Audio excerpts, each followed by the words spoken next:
एक गांव में पुट्ठा नाम का बेहद आलसी और कामचोर व्यक्ति रहा करता था।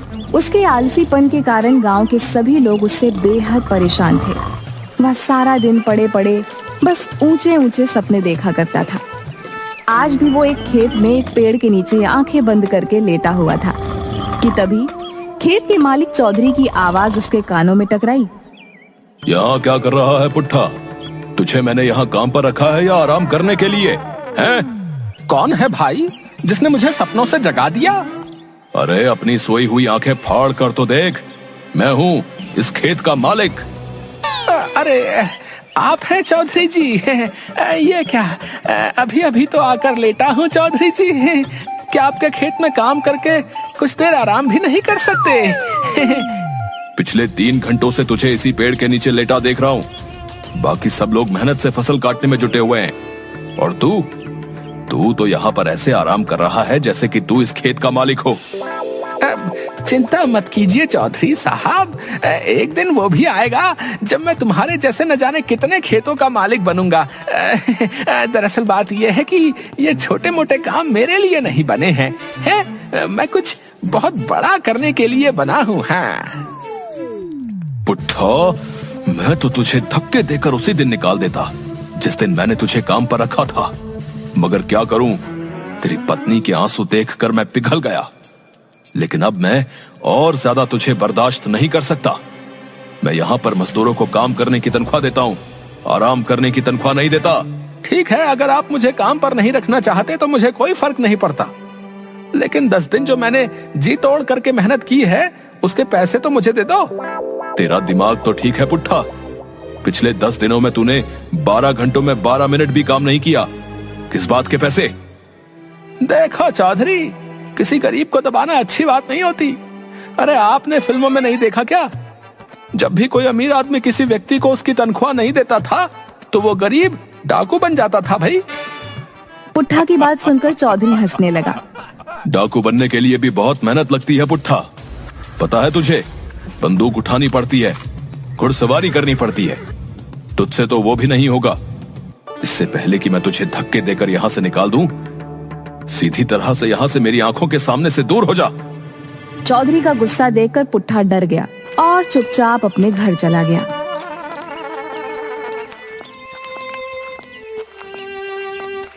दोपहर के वक्त पुट्ठा को घर पर देखकर उसकी पत्नी शर्मिली को गुस्सा आ गया। अरे इतनी जल्दी काम से कैसे आ गए? तुम्हारा काम तो शाम को खत्म होता है ना? चौधरी ने मुझे काम से निकाल दिया। काम से निकाल दिया? लेकिन क्यों? अरे मैं उसके खेतों में 10 मजदूरों के बराबर जी तोड़ मेहनत करके काम कर रहा था। कुछ मिनट पेड़ के नीचे आराम करने के लिए क्या बैठ गया है, वो बुरी तरह से भड़क गया। हे भगवान, बड़ी मुश्किल से तो चौधरी के सामने आंसू बहाकर तो तुम्हें काम दिलवाया था, लेकिन तुम्हें वहाँ से भी निकाल दिया गया। आखिर तुम्हारा ये आलसपन कब जाएगा? कब तुम कामचोर से एक मेहनती इंसान बनोगे? गांव की सारी औरतें मेरा मजाक उड़ाती हैं। अरे तुम उनकी बातों पर ज्यादा ध्यान मत दिया करो। कितनी बार कहा है कि औरतों की तो आदत ही है एक दूसरे का मजाक बनाना। तुम्हें अपनी पत्नी का मजाक उड़वाना तो मंजूर है, लेकिन काम करना मंजूर नहीं है। अरे और पत्नियों को तो शिकायत रहती है कि उनके पति उनके साथ ज्यादा समय नहीं बिता पाते। तुम्हें तो खुश होना चाहिए शर्मिली कि तुम्हारा पति तुम्हारे हमेशा आसपास रहता है। इस तरह से तुम्हारे आसपास होने से मुझे क्या फायदा? इससे तो अच्छा तुम गायब हो जाओ। रसोई घर में कल रात ही आटा खत्म हो गया और राशन भी बिल्कुल नहीं है। मुझे कोई मतलब नहीं है, कहीं से भी लाओ पर राशन लेकर आओ। मैं राशन कहाँ से लेकर आऊंगा शर्मिली? चौधरी ने मुझे 1 पैसा भी नहीं दिया। पैसे काम करने के दिए जाते हैं, आराम करने के लिए नहीं दिए जाते। जो भी हो, मैं तुम्हें काम पर लगवाते लगवाते तंग आ चुकी हूँ। जाओ किसी से उधार मांग कर लाओ या डाका डाल कर लाओ, लेकिन आज तुम्हें महीने भर का राशन लेकर आना है। उसके बाद तुम महीने भर आराम से चाहे तो सोते रहना, मैं तुमसे कुछ नहीं बोलूंगी। और सुनो, राशन लिए बगैर घर में घुस मत जाना। इतना कहकर शर्मिली ने वहाँ रखा चाकू गुस्से से उठा लिया। ये क्या कह रही हो शर्मिली? मैं तुम्हारा पति हूँ, क्या तुम मुझे मारकर विधवा बनोगी? इससे तो अच्छा मैं विधवा ही सही रहूंगी। कम से कम मुझे सुकून तो होगा कि मैं विधवा हूँ, मेरा पति मर चुका है। शर्मिली का गुस्सा देख पुट्ठा तुरंत बाहर आ गया और बड़बड़ाते हुए बोला, हे भगवान, बच गया आज। ये शर्मिली को आज क्या हो गया? आज तो मेरी खैर नहीं। आज तो शर्मिली ने साक्षात काली का रूप ले लिया। लेकिन मैं राशन कहाँ से लेकर आऊंगा? गांव के हर व्यक्ति से तो मैं उधार मांग चुका हूँ। कोई तरकीब तो निकालनी पड़ेगी, नहीं तो आज शर्मिली मुझे नहीं छोड़ेगी। हाँ। तभी शर्मिली अंदर से चीख कर बोली, बाहर खड़े मत रहो, महीने भर का राशन लेकर आओ। जाता हूँ। पुट्ठा तेजी से बाजार की ओर चल दिया।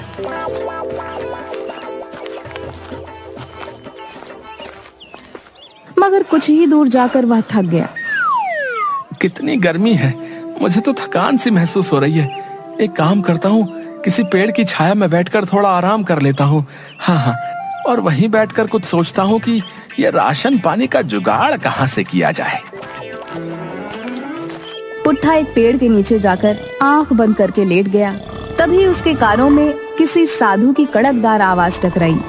उठ जा कामचोर, यहाँ क्यों लेटा है? पुट्ठा ने देखा कि एक साधु उसे गुस्से से घूरे जा रहा था। अब तुम्हें मेरे यहाँ आराम करने से क्या दिक्कत होने लगी साधु जी? हैं? मुझे परेशान मत करो। अच्छा खासा मैं सपनों की दुनिया में खोया हुआ था। जिस पेड़ के नीचे तू सपने देख रहा है वो पेड़ मेरा है। क्यों? इस पेड़ पर तुम्हारा नाम लिखा है क्या? है? इस समय मैं इस पेड़ के नीचे बैठकर तपस्या करता हूँ। तपस्या करनी है साधु जी तो हिमालय की चोटी में जाकर तपस्या करो, भगवान प्रसन्न होंगे। मैं तेरे बारे में सब जानता हूँ। तो इसमें नई बात क्या है? मैं इसी गांव का रहने वाला हूँ, वो तो सभी जानते हैं। मैं जानता हूँ कि तू इस वक्त क्या सोच रहा है। पुट्ठा उठकर खड़ा हो गया। क्या सोच रहा हूँ बताओ? तू सोच रहा है कि तू महीने भर का राशन कहाँ से लेकर आएगा और कैसे लेकर आएगा। अरे आप तो वाकई बहुत पहुंचे हुए साधु हैं, लेकिन इससे मुझे क्या घंटा फर्क पड़ता है? अरे मन की बात है तो बहुत से साधु बता देते हैं, पर मदद कोई नहीं करता। पुट्ठा की बात सुनकर साधु मुस्कुराते हुए बोला, अगर मैं तेरी मदद करूंगा तो क्या तू मेहनती बनेगा? जब तुम मेरी मदद करके मुझे धन दौलत दे दोगे तो मुझे मेहनती बनने की क्या जरूरत है? लेकिन वो सब बातें बात की हैं, तुम मेरी मदद कैसे कर सकते हो? पुट्ठा की बात सुनकर साधु ने अपना हाथ हवा में घुमाया कि अचानक एक मुर्गी साधु के हाथ में आ गई। अरे साधु जी, आप तो जादूगर भी मालूम होते हो। ये जादू नहीं मूर्ख, सिद्धि है। तुझ जैसा आम इंसान नहीं समझेगा। अब मेरी बात को ध्यान से सुन। इस मुर्गी को अपने घर ले जा। क्या साधु जी हैं? इस मुर्गी का भला मैं अचार डालूंगा? अरे मैं और मेरी पत्नी तो शाकाहारी हैं। मूर्ख व्यक्ति, पहले मेरी बात तो पूरी सुन। ये मुर्गी रोज एक अंडा देगी। समझ गया साधु महाराज, आगे बोलने की जरूरत नहीं है। और मैं उस अंडे को बाजार में बेच दूं? मूर्ख, ये तुझे रोज सोने का अंडा देगी। तू उस सोने के अंडे को रोज बाजार में बेच आना। धीरे धीरे करके तू अमीर हो जाएगा और तेरे सारे सपने पूरे हो जाएंगे। इसमें तो बहुत वक्त लग जाएगा साधु जी। मैं रोज रोज करके इसका अंडा देने का इंतजार नहीं कर सकता। मुझे आप ऐसी मुर्गी दे दीजिए जो एक बार में ही ढेर सारे सोने के अंडे दे दे, और फिर ये मुर्गी तो कल से अंडा देगी। मुझे तो अभी महीने भर का राशन लाना है। साधु ने क्रोधित होकर अपना हाथ दोबारा हवा में लहराया और मुर्गी गायब हो गई। तू सिर्फ कामचोर ही नहीं बल्कि मूर्ख भी है। अब जो भी हो साधु जी, मुझे तो तुरंत अमीर बनना है। साधु ने अपना हाथ फिर से लहराया कि तभी उसके हाथों में एक कुल्हाड़ी आ गई। ये ले, इस कुल्हाड़ी को अपने साथ लेकर जा। इस कुल्हाड़ी की खासियत ये है कि तू इस कुल्हाड़ी को जिस पेड़ पर भी चलाएगा, ये कुल्हाड़ी उस पेड़ को अपने आप काट देगी और तू उन लकड़ियों को बाजार में बेच आना। ये कैसी बातें कर रहे हैं साधु जी? हैं? कुल्हाड़ी ही देनी थी तो सोने की देते। अब आप ही बताइए, लकड़ियां बेचने तो मुझे बाजार जाना पड़ेगा ना, उसमें मेहनत लगेगी, वो मैं नहीं कर सकता। पुट्ठा की बात सुनकर साधु बुरी तरीके से झुंझला गया। तो फिर तुझे क्या चाहिए? साधु की बात सुनकर पुट्ठा बहुत ही गहरी सोच में डूबते हुए बोला, फिलहाल तो मुझे आपके पास जितने भी पैसे हो वो मुझे दे दीजिए, ताकि मैं महीने भर का राशन भरवा लूं। पुट्ठा की बात सुनकर साधु ने एक नोट निकालकर पुट्ठा को थमा दिया। ये ले। ये तो सिर्फ 50 रुपए है।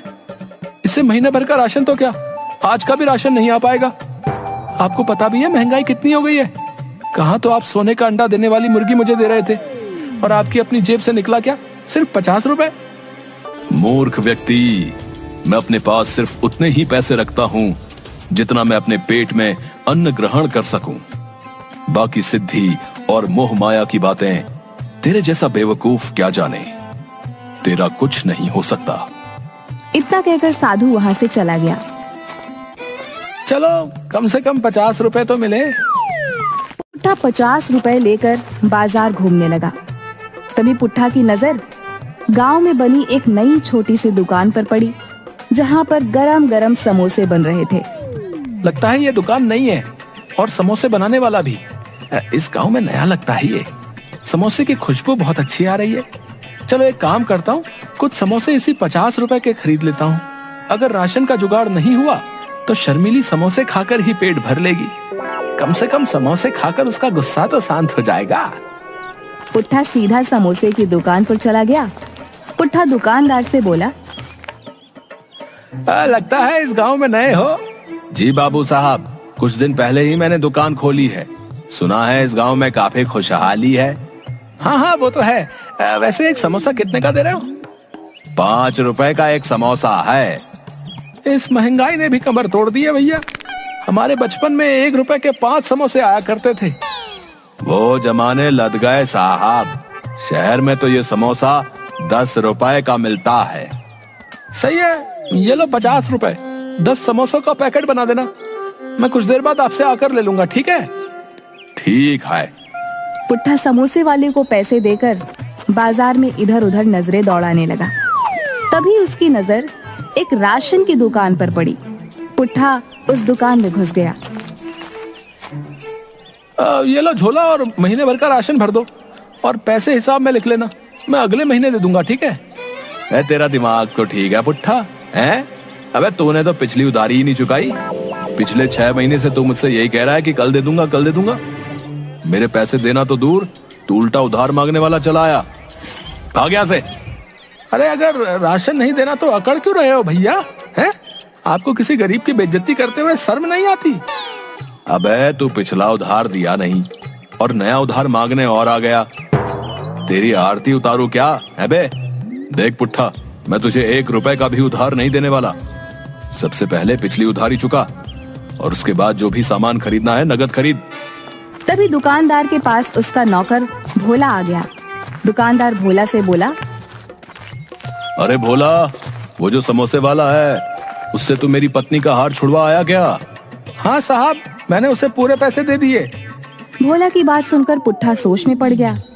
उसने आंखों के इशारे से भोला को अपनी ओर बुलाया। इतनी बड़ी राशन की दुकान का मालिक होकर इसने उस समोसे वाले को अपनी पत्नी का हार क्यों दे दिया? अरे वो समोसे वाला जो है ना, समोसे के साथ साथ ब्याज का भी काम करता है। मालिक को पैसों की जरूरत थी, तो उन्होंने अपनी पत्नी का हार समोसे वाले के यहाँ गिरवी रख दिया। आज पैसे देकर वो हार छुड़वा लिया। तभी पुट्ठा के दिमाग में एक विचार आया। बड़ा अकड़ रहा था ना, अभी तुझे बताता हूँ।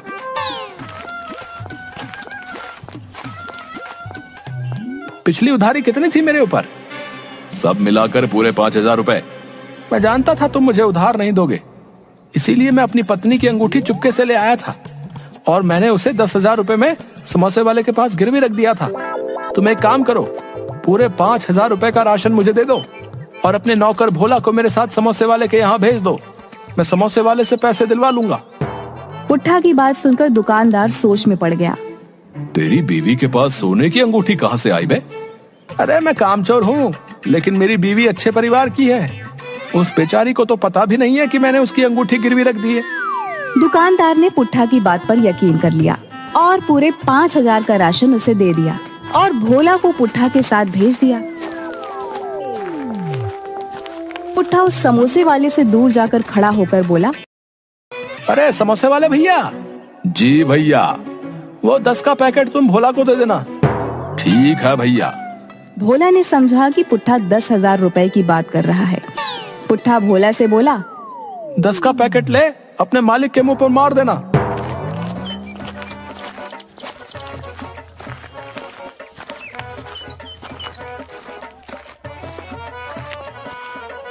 राशन देखकर शर्मीली हैरत में पड़ गई। ये महीने भर का राशन कहाँ से ले आए तुम? अरे तुमने तो कहा था चोरी करके लाओ या डाका डाल कर लाओ, कहीं से भी लाओ, तो मैं ले आया भाई। हे भगवान, उस वक्त मैं गुस्से में थी। तुमने कहीं वास्तव में चोरी तो नहीं की? अरे नहीं नहीं शर्मिली, इस बार मैंने अपना तेज दिमाग का इस्तेमाल किया है। अब देखना, कुछ ही दिनों में मैं तुम्हें रानी बना दूंगा, रानी। हाँ। पुट्ठा ने इतना कहा ही था कि तभी राशन वाला पुलिस लेकर वहां पहुंच गया और पुट्ठा की सारी करतूत पुट्ठा की पत्नी को बता दी।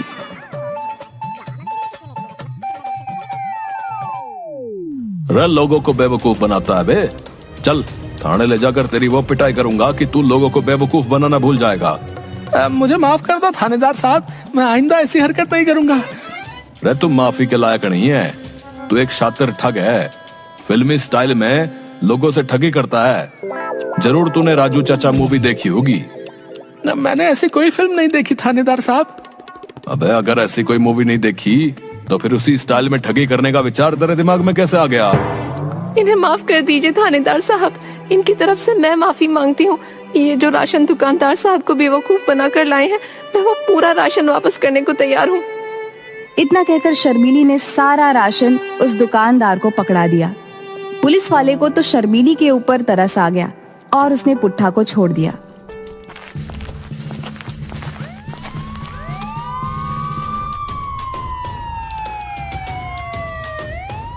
देखा तुमने, अब तो पुलिस भी हमारे दरवाजे पर आ गई। मुझे माफ कर दो शर्मिली, मैं कल से अपनी काम चोरी की आदत छोड़ दूंगा और मेहनती बन जाऊंगा। इससे अच्छा तो मैं उस साधु की बात मान लेता तो मैं ज्यादा फायदे में रहता। कौन सा साधु और कौन सी बात? पुट्ठा ने अपनी पत्नी को सारी घटना बता दी।